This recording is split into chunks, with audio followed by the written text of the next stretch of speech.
all right? It occurred to me that, well, we could do this. So I suggested it to somebody, and this is what happened. By the way, as some of you may understand, this is not the actual coloring of arrows. It's not covered in sulfur like EO. All right. So, I'm sorry?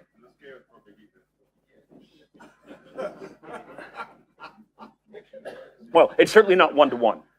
Okay. All right. Okay, so yesterday we talked a lot about astrophysics and very little about exascale. Today I'm going to talk about exascale, but this is not me trying to sell something, and I'm not going to give a conventional talk. So this is more of a discussion. In fact, I'm going to really discuss actual numbers, almost not at all. They're really not that important. We can argue about what exascale is, and frankly, that's a very useful discussion because that actually happened, right? You all saw that too? Okay. This is not the moment I want to have a stroke. Yeah, it's okay. That's it though? Okay. All right. What I want to talk about is really the derivatives of exascale. That is to say, the change that we are currently experiencing and that we're going to experience.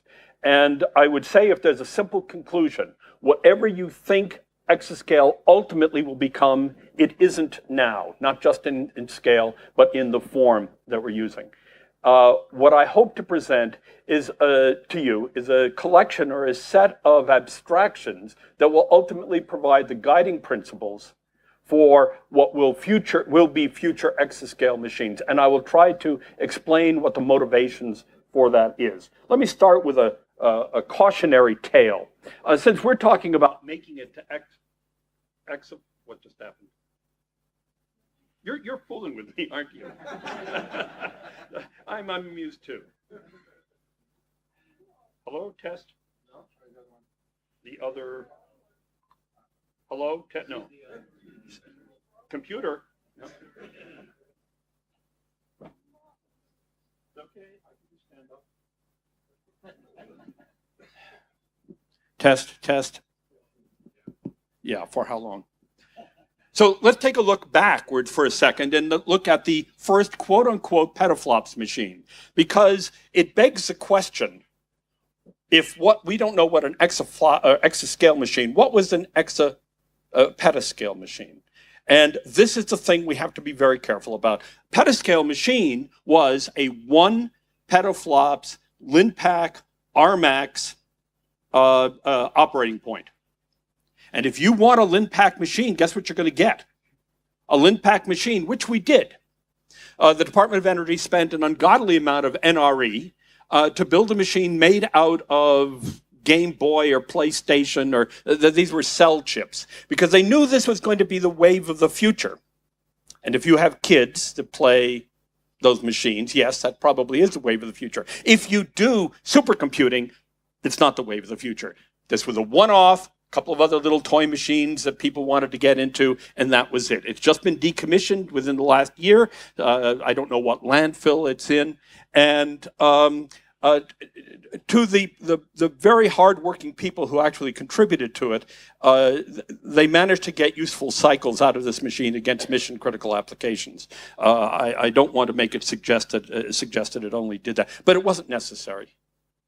We're back to where the standard rube of multi-core and accelerators are back in place. There were some elegant ideas inside the cell architecture, but it was almost unprogrammable as it was provided. And as I said, it went nowhere. So, do we want to build a stunt machine for exascale? The answer, I trust, is.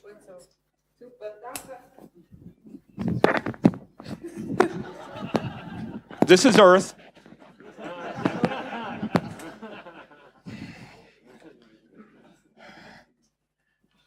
It's going to be like this the whole half hour, I can tell.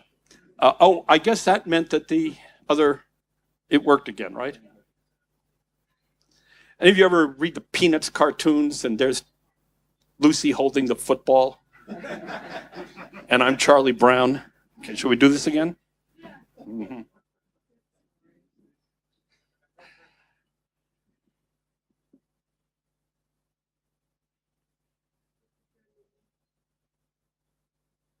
Yeah, which in this case would be the demute, right? All right, let's try for a fourth time. Today, the number one machine measured by the same flexible benchmark is Tianhe, forgive the mispronunciation, 2 at the National University of Defense Technologies in, say again? Thank you. I thought it was NUDT. In Tianjin, it's a couple of hours outside of Beijing if you drive, and about 20 minutes if you walk. And absolutely beautiful system. I was there when they were first bringing Tianhe 1A up. This was announced last year. It's over, what, 2 million, 3 million cores. So when, with no due respect, people say we just ran on 6,000 cores or 7,000 cores, and we're talking about getting towards exascale, which will be hundreds of millions of cores. The gap is not merely a factor of 10 to the third, it's, in your case, a factor of 10 to the fifth cores. So I'm hoping that we will see more pushing the state of the art before this meeting ends. I don't want to leave the sense that I'm calling this a stunt machine. In fact, frankly, this is slightly less a stunt machine than it's being given credit to. It's using the Mike, or we now refer to them as Xeon Phi or Phi Intel processors, where we're based on the failed Larrabee chip. But these are lightweight cores, many of them on the order of 60 or so per die. There is a roadmap, which some of you may have seen. I certainly have talked with Alan Garr and others about where that's going. And there are many aspects of this chip that I think will ultimately migrate. Not this instruction set, not this particular design, but attributes of this chip that will nonetheless get there. I should point out something I only learned last summer, and that is that Tianhe is Chinese for Milky Way, which, as long as we're not talking about the candy bar, is appropriate for this meeting. All right. So I am not going to give a lot of the stereotypical slides, but it is important at least to establish a framework and make sure that we're all on the same page. The motivation for how we go forward has to be driven by a complex of different but mutually supporting or mutually impeding factors in the machines that we're talking about. Of course, we're talking about performance, but it's performance measured against real-world applications, not a specific benchmark. So the benchmarks at best provide us with guidance, and they expose a little bit about the underlying machines. But because of their simplicity, they do not exercise either all the different facets of a machine in a real-world problem, or in fact the changes of those. And I'm afraid I'm not going to solve that problem as well.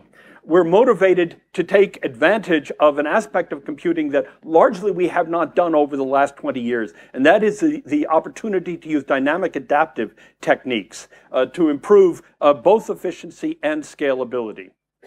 First order, we're going to need parallelism on the order of 1 billion. That's big. And where we're going to get that parallelism, especially for those problems which are already falling off of Moore's law, the Moore's curve, are those strong scale problems that, even though they cannot use more than, depending on the problem, a few tens, a few hundreds, a few thousands of cores, can take literally weeks or even months, and some of them in your field, to go to completion. These strong scale problems, which have largely been swept aside by the mantra of the value of weak scaling, and this has been a value in part because we wanted more data in order to achieve higher resolution. But now we're at a point where, without changing the approach that we take towards exascale, we're dooming exascale to be a special purpose class of machines, or at least a narrower class of machines. In addition to efficiency and scalability is the problem of programmability. Now, programmability almost seems like a weaker criterion, but it is actually important, because when you combine programmability with the issues of portability and generality, you're talking about whether you're writing a single code for a single machine, for a single performance, or in fact, you expect that code, as some of you have attested to yesterday, that code needs to be able to work on the same kind of machine at different scales, on different kinds of machines, and across different generations of machines.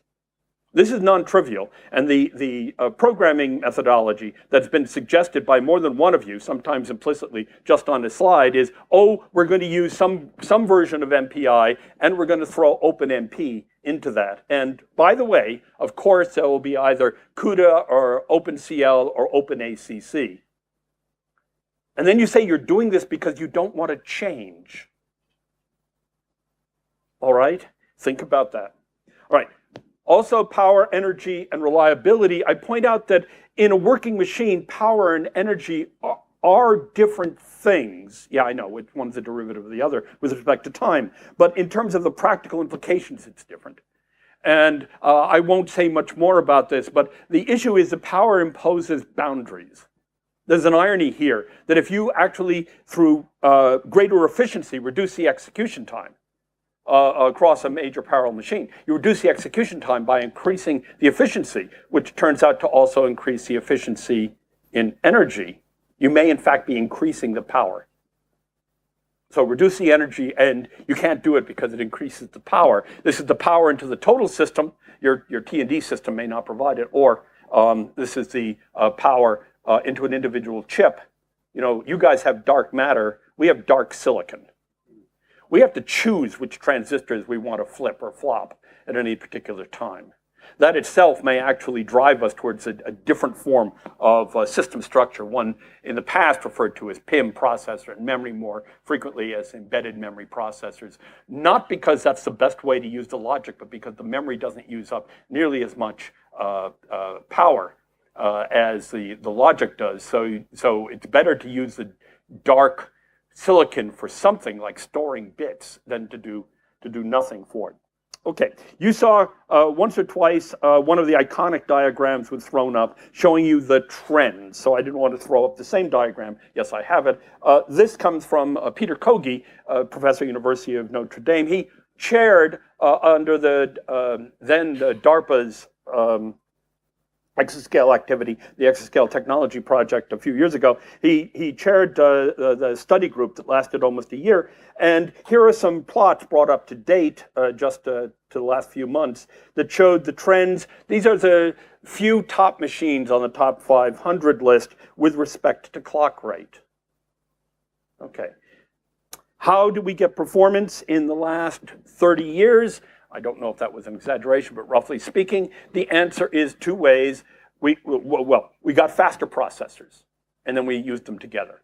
And the faster processors got faster, A, by clock rate. This is with respect to Moore's law, and B, by architecture extensions and advancements and enhancements. As we had more transistors per unit area, we were able to build more sophisticated architectures. And what do we have today? We have the fact that we've exhausted all the cute concepts of making any particular core faster. That doesn't mean that we can't make better core architectures. Indeed, core architecture is going to change dramatically. And the clock rates are roughly hovering around the same point, although there's some variance up to 3 and change gigahertz if you're IBM, down below 1 gigahertz in certain cases as well. And this is a trade-off with performance and density and energy. And the result is this, and it shows why my topic is change. Because in about 2004, 2005, we switched from increasingly faster cores with Moore's law to more cores. We also, and I have charts to it, but I'm not going to take your time with this, we also went into integrated systems in which we put more dies as well with the more cores. And this is reflected from our colleague Eric Strohmeyer, who, along with Jack Dungera, I think he's talking Thursday, and Horst Simon, who was mentioned yesterday, and Hans Maurer, who is the wheel behind the International Supercomputing Conference. This is the top 500 list, and it shows how the majority of processors per core has increased to on the order of 16. But as I've already said, in the case of the mic chips, it's a lot faster. And here's the mic chips. So the notion of heterogeneity came up, and heterogeneity is nothing new. We have had heterogeneous machines on a continuing basis for the last 20, 25 years. You have heterogeneous machines. I'm looking at a bunch of them right now. Why? Well, because in that Apple laptop, you not only have the processor core on which the actual application is executing, and the few of you who do program it on there, but you also have chipsets and network interface controllers and a bunch of other things, all of which are processors, and they're different. So what has changed? Well, there are a few of you who are as old as I am, and maybe some of you will remember that even the idea of putting an attached array processor into an otherwise homogeneous machine is not new. The floating point systems AP120B accelerator, 100 megaflops board made out of wide-tech chips about 20 years. I'm seeing people nod. They all have gray hair or no hair. So the idea of putting something at the wrong end of any bus and then saying, aha, I've got a graduate student who has nothing to do in his or her life, but try to figure out how to statically balance this thing and look at the great numbers like, oh, I need 2 nodes like this? And so on. So I needed to credit where credit is due. There is no question of the value of accelerators if the accelerator is going to become the principal, the dominant processing element, and that it is also going to allow for portable code, which we really haven't done yet, and which scales. On the cover of my slide, there was a photograph, and it's, yes, I was in the photograph. It's not because I like you all to look at pictures of me, though I will give you my website. Behind me was a relatively modest supercomputer of 1 petaflops peak performance, developed by Cray, installed a few months ago at Indiana University. One of the bigger machines for a private/public university. That's to say, a public university that paid for it out of its own coffers, not NSF or some other organization. And it has a few of these in there. So we talk about heterogeneous or homogeneous, right? We don't have the terminology correct. George, I'm almost done. Oh, I see. I could go second. I mean, I'm just warming up. Okay. What we really have to understand are there are homogeneous machines and heterogeneous machines. And there are homogeneous heterogeneous machines and, well, heterogeneous machines. And while this is, I'm trying, another gray hair, no hair, Flynn's taxonomy, we still use words like MIMD and SIMD, right? Well, okay, so I would have become famous with my heterogeneous homogeneous taxonomy, but it always came out as HH, HH, HH, or HH. And that did not help in the discrimination, so students of the future will not benefit from this deep insight. But the thing to remember, and in our case, we have an HH machine at Indiana, is that part of the machine has accelerators and part of the machine doesn't. So the challenge to using effectively different kinds of accelerators is important. Having said that, I anticipate eventually when we get... Show me that, come on, okay. She's got a button on the foot there. I think she wanted me to turn the slide here. Okay, so again, easily intimidated in a room of scientists. You guys have like equations? And so I put an equation up. Now, if you don't look at it very closely, I'm fine with that, all right? If we talk about performance, and this is rather average performance, we recognize in a practical sense that the 2 principal factors are efficiency, that's to say how well we're using any particular unit, and scaling to first order, the number of units we're able to bring and apply to that. They're not orthogonal, I wish they were. In addition, we have to talk about availability. Somebody brought up reliability yesterday. And that's reliability, maintenance, whether it's due to preemptive faults or due to planned cyclical maintenance. And then it's the normalizing factor of the individual cores, which is a function of energy or performance. The acronym SLOWER is a convenient way of reminding us we're talking about these factors that, if not addressed, cause performance degradation. And that, in fact, every time we have changed the paradigm by which we have done computing, and we have, over the last 60 to 70 years, done so about 5 times. A few of us have worked on vector processors. Right? I remember working on the Cray 2. Yeah, so that was sort of an embarrassing story. I had the Cray 2. It was a great machine, little short machine, and it had the biggest memory of any supercomputer at that point. This is, do the math, it was in the 80s. And so I could just make things really go fast, right? Yeah, maybe, but I didn't. Because I am possibly almost one of the only people who's ever wasted cycles on a Cray supercomputer by running, okay, everyone pay attention, here it comes, Lisp on the supercomputer. I was working for the National Security Agency indirectly. Obviously, now you all have to be shot. And we were doing cryptographic symbolic computing. And we were using it not because of its very fast vectors, but because of its enormous memory. But of course, like the rest of us, we do our code development on another machine. I was working on a Sun workstation at that time. And I assure you that the Cray performed almost as well as that Sun workstation did.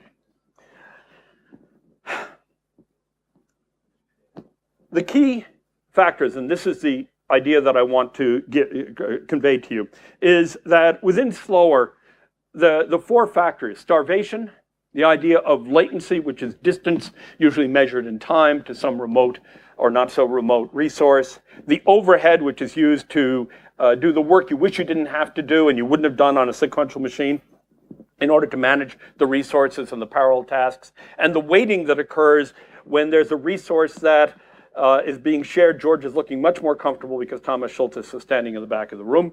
Now I have to check. Okay, I can do this. I've been stalling for you, Thomas.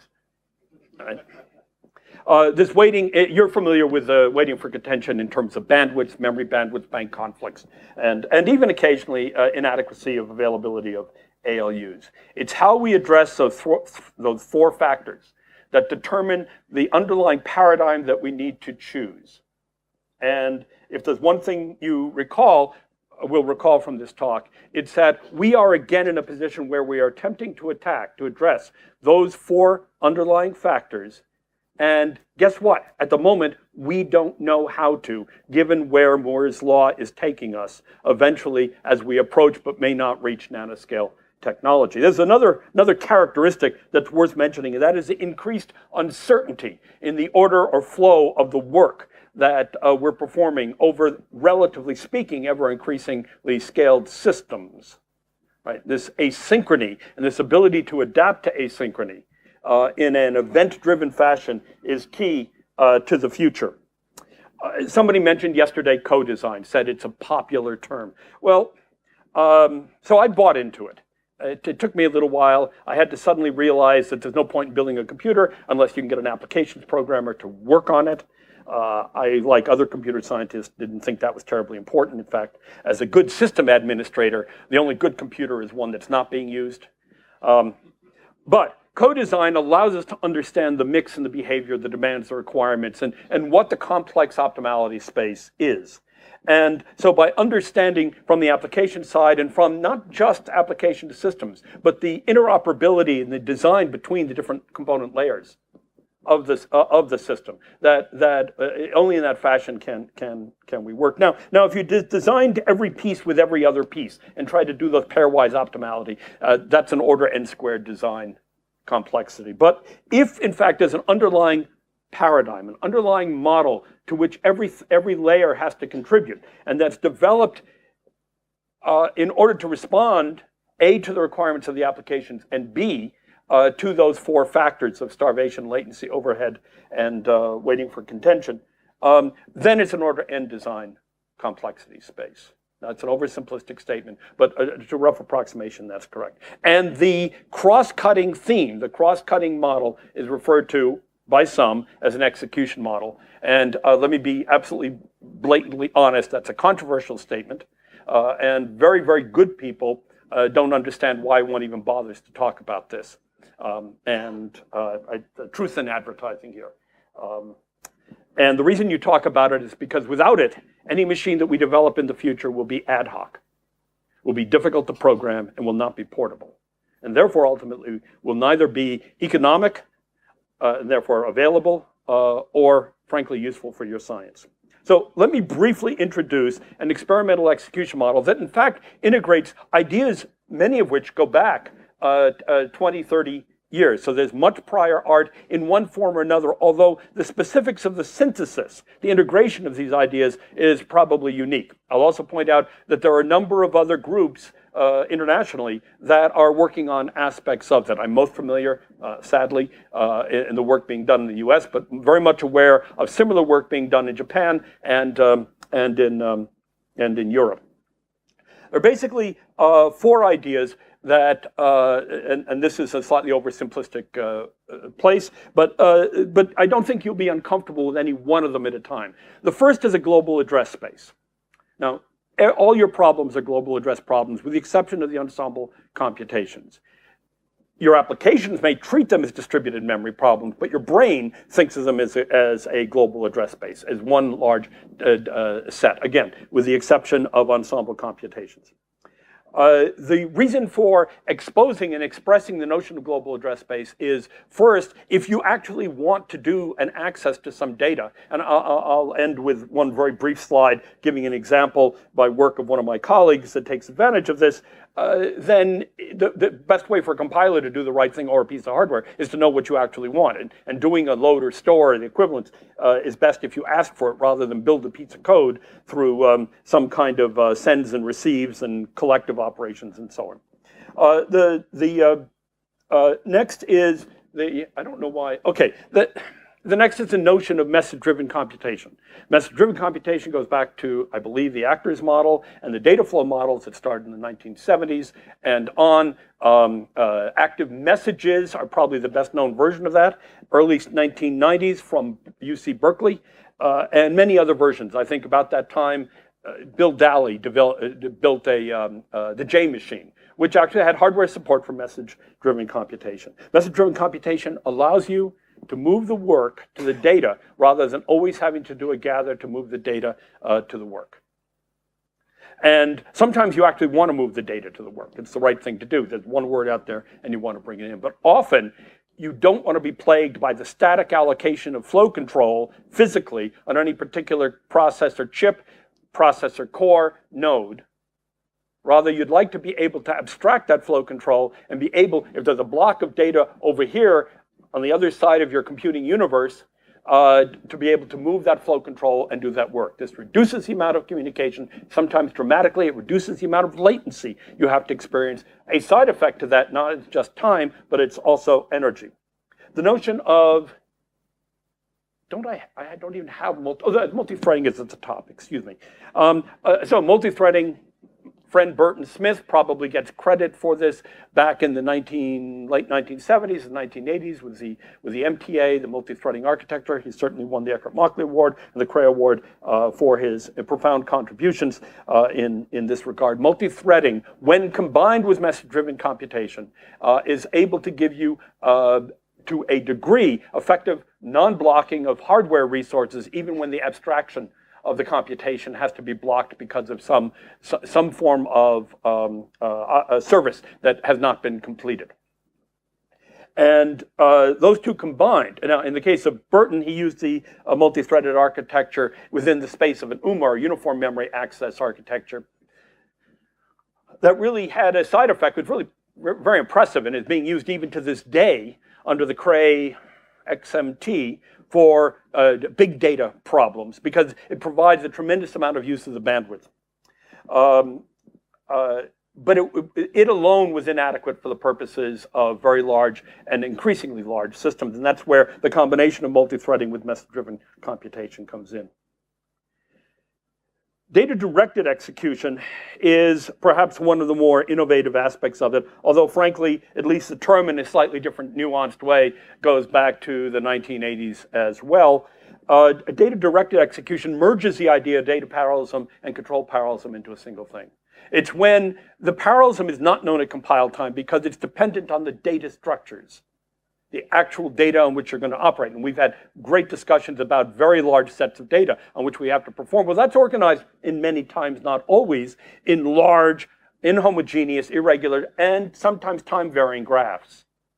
And in that case, you need to do parallelism discovery rather than simply flow control on the parallelism, because you have to find that. And the parallelism is implied in the metadata of those very data structures.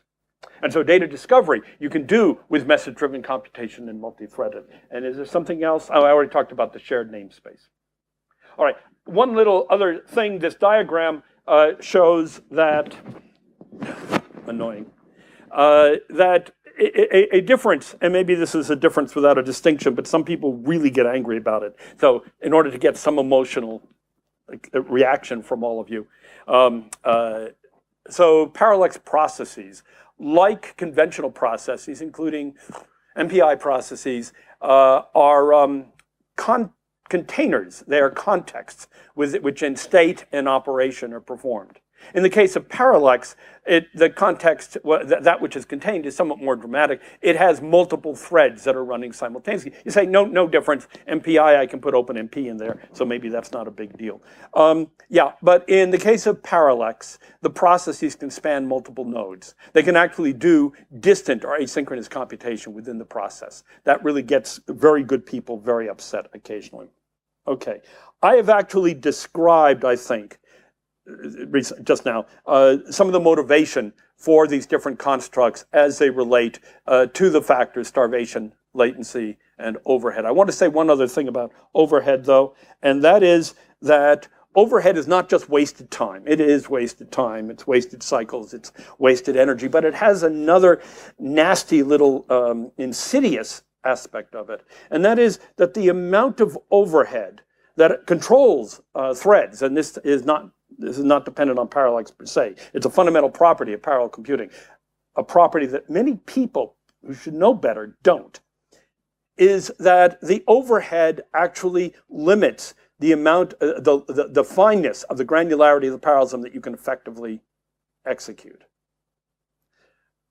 There's no point in making a thread finer than its overhead, because at that point you're spending almost all of the cycles doing overhead rather than doing computing.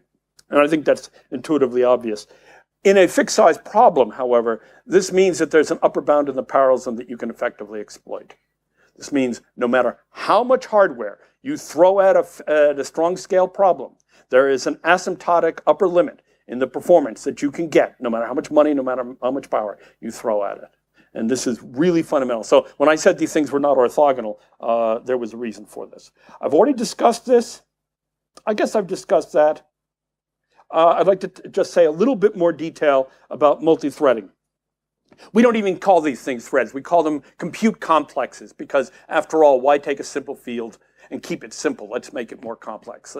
No. Well, there's a reason for that. I have no problems with threads, but a thread is implicitly...